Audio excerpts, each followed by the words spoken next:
Now, talking about chess, the 10th edition of the Africa Youth Chess Championship will be held in Kisumu County from Sunday, the 12th to the 18th of August 2018 at the Grand Royal Swiss Hotel.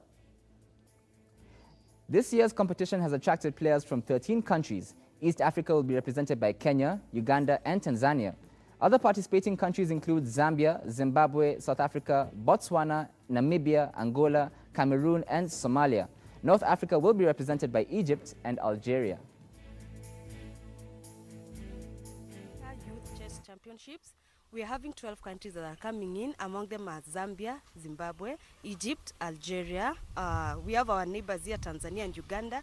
Somalians are already here. We have South Africans who've already come, and the Algerian team is coming in the evening. We have the under 8 boys and girls, under 10 boys and girls, under 12 boys and girls, under 14 boys and girls, under 16 boys and girls, and lastly under 18 boys and girls. It's an intercontinental event. It's in the 10th edition. We are playing 9 rounds, a Swiss system of play. Each player is having 90 minutes plus 30 seconds increment per move to make their moves. Now, sticking with chess, I have in studio with me today, very privileged to have Gilbert Wandera, the treasurer of Chess Kenya. And he is here to talk more about the Africa Youth Chess Championship that's set to take place on Sunday in Kisumu this weekend. Thank you very much for showing up today. Thank you very much for inviting me. Thank you. Very, very nice. How are you doing? I'm doing well. Yes. Thank you. Yes. So let's start this. This is the 10th edition of the Africa Youth Chess Championships. Talk to me about the preparation that is needed to make a tournament like this. First of all, it's really intense. It's really demanding. First of all, we got the rights to host it about a year ago when the Africa Chess Confederations gave us a letter. And so we took it to the Ministry of Sports, to ask them whether we could host this, and luckily they said yes. And so from there now we started. We have to identify a hotel, where are we gonna host the tournament. Before that, actually, we have to now pick the team, because we need to have a team. So we held various competitions, about 5 of them, and then the final one was in Kaimosi, where we had about 914 participants, and then from there now we picked about 36 who are going to play in this tournament. And so after that, now we have to identify the hotel, and then we have to put these players in training. So it's really, really very vigorous. And then also we have to keep on following up with the government to make sure that they keep their word and they're able to pay for the hotel, because it's very expensive. We cannot afford it as a federation. So it's really intense. And we want to thank the government for coming in to cushion us in this. Yes. Nice. And Kenya will be represented by 58 players. That's the most compared to other countries. Does that give Kenya an advantage per se in terms of having a Kenyan winner, or even just in terms of how competitive it may be? Yeah, it does. Going by the experience that we've seen, when a country hosts a tournament, then they are given a chance to field many players, because then again it's cheaper for them to travel. And yeah, it gives us an advantage in terms of being able to get a winner, because the more players we have in each categories, the more we have an advantage of our players reaching even the final.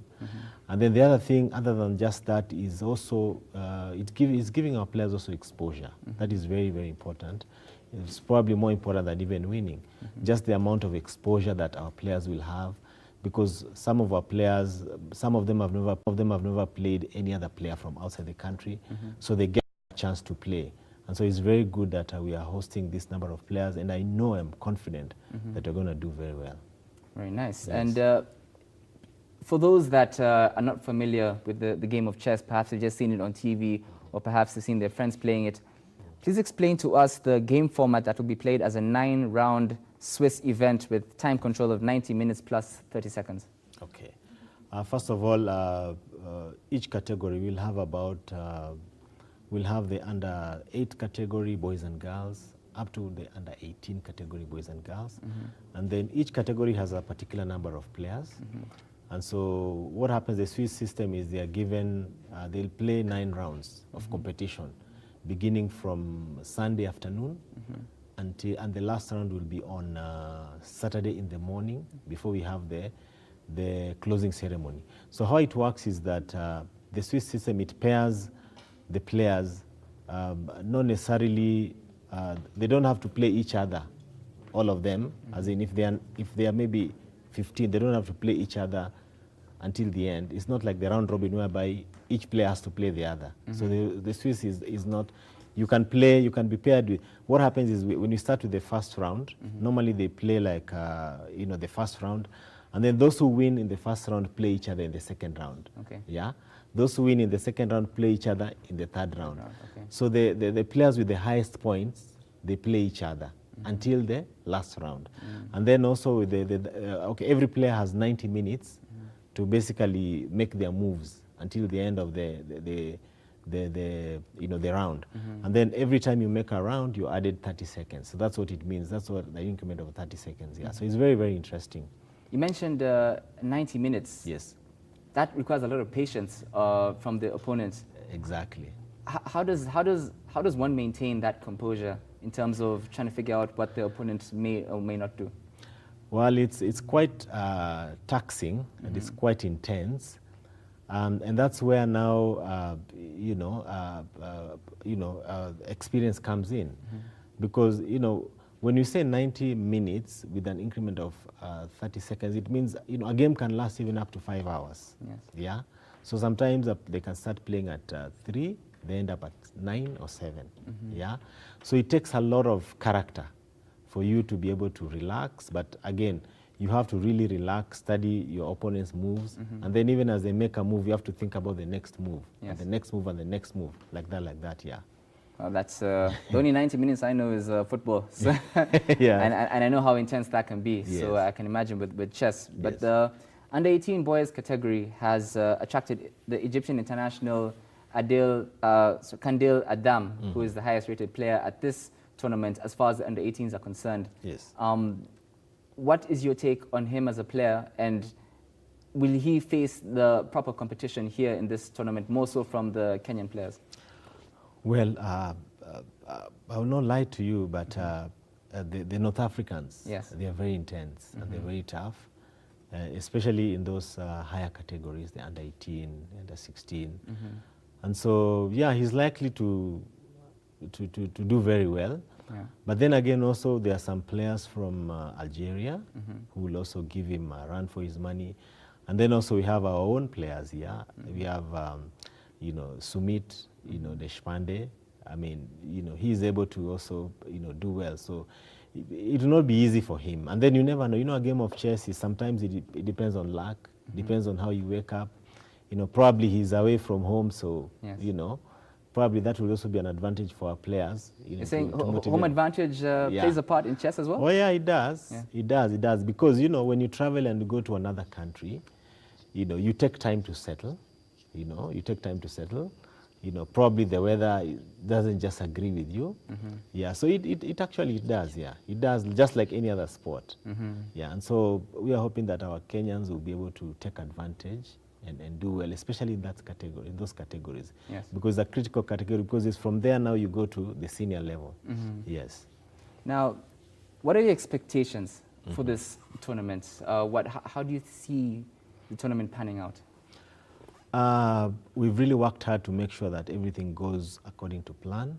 And you see, one of the advantages of hosting a tournament, like we said, the first thing is we have more players. And so we see that we'll have an opportunity to expose more players. Yes. And of course, their game will improve, And the other thing is also, as a committee of Chess Kenya, it also tests our organization ability. Yes. And so obviously there are many lessons for us to learn. And if we have such an opportunity again, we'll do better. And also, obviously, there's also that, the other aspect of, tourism. I mean, it's selling the country. Yes. Selling Kisumu. We could have as well decided to host a tournament in Nairobi, but I mean, everything happens in Nairobi. So we also want to, take it to Kisumu so that, it can have people from outside, they can see that, there's another city apart from Nairobi. Yes. And also, tourists tour and spend money and, just do business. Yeah. Yes. Now, I've seen the categories are from all the way from under 8 Yes. to under 18. Yes. How, for the viewers at home, how do they train per se? How do they practice? Is there like a workshop perhaps that they attend, then they have like a teacher showing them, or is it like self-taught?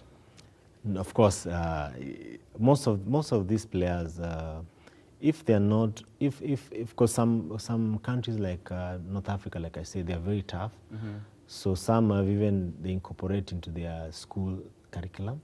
So it's part of the school curriculum. Yes, I was getting there, yes. because how do they balance the academics Yes. and chess? So it's like chess is like where it's in the curriculum, it's like a subject. So it's just the same as being taught mathematics, Yes.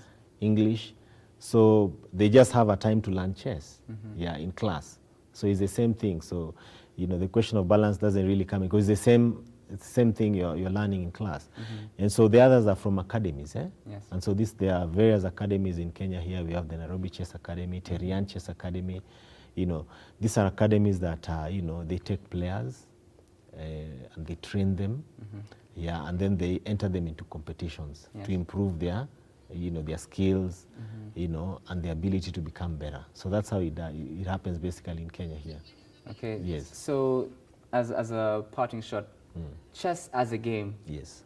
Apart from it being intense and very strategic and cautious in its approach, what life skills can it teach the young ones, like you said, under 8 all the way to under 18? What does chess teach someone in life? Okay, that's a good one. Yeah. I think the first thing I want to emphasize that chess, it helps in improving the academics, the children. I mean, that has been proven that it helps in improving, especially in sciences and mathematics. The other thing that chess helps also is it helps in life. It helps you to think, helps you to think before making a decision. Yes. Helps you to think, to consider, if I make this decision, what will be the effect, what will be the impact, of my decision. And also to be patient, Yes. Because you really have to think, before I do something, let me think about all the possible scenarios, all the possible, situations and outcomes. Yes. And so before now you make, that decision. And so, yeah, it's really very beneficial, and just generally in life, yes. Yeah. All right. So thank you very much for coming, for gracing our studios today. Thank you also. That was Gilbert Wandera, the treasurer of Chess Kenya, talking about the Africa Youth Chess Championships. Like I said, is taking place this Sunday in Kisumu. So if you are a chess fan or actually looking to get into chess, you should go and check out that tournament as well. So that's all we had today from Ebru TV Sports. I'll pass it back to my co-anchor, Mr. Eric, to wind things up for today. So that's it from me, Samuel Lamai. Do have a very good weekend.